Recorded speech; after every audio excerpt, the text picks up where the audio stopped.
गणपती बाप्पा मोरया. सर्व गणेश भक्तांना गणेशोत्सवाच्या हार्दिक शुभेच्छा. शुभेच्छुक माननीय माजी आमदार अमल महाडिक व प्रदेश महिला उपाध्यक्षा भाजपा सौ शौमिका महाडिक तसेच महाडिक परिवार कोल्हापूर. हजारो वारकऱ्यांच्या उपस्थितीत पार पडला रिंगण सोहळा.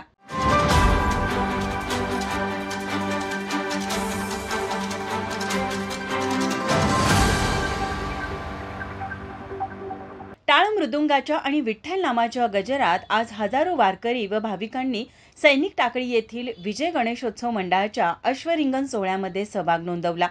विजय मंडळाने डॉल्बीला फाटा देत या सोहळ्याचे भव्य पटांगणावर आयोजन केले. वारकऱ्यांनी आज पंढरपूरच्या आषाढी सोहळ्याचा अनुभव सैनिक टाकळी येथे अनुभवला. टाकळी परिसरातील हजारो भाविकांनी या रिंगण सोहळ्याचे दर्शन घेतलं. गणपती विसर्जन निमित्ताने विजय गणेशोत्सव मंडळाने डॉल्बीच्या दंदनाटाला फाटा देत धार्मिक सोहळ्याचं आयोजन करून पंचक्रोशीतील भाविकांचे लक्ष वेधले. सजवलेल्या ट्रॉलीत श्री गणेश मूर्ती, त्यापुढे श्री ज्ञानेश्वरांच्या पालखीचे प्रस्थान हनुमान मंदिरापासून झाले. या पालखीमध्ये अनेक महिला कळस व तुळस डोक्यावर घेऊन सहभागी झाल्या होत्या. त्याचबरोबर आजूबाजूच्या गावातील दिंड्या देखील त्यामध्ये सामील झाल्या होत्या. यावेळी विठ्ठल मंदिरामध्ये उभे रिंगण पार पडले. दरम्यान या ठिकाणी वारकऱ्यांनी भारूड सादर करत अनेक पारंपरिक खेळ देखील सादर केले. महिलांनी झिम्मा फुगडी घालत पारंपरिक गीते गायली.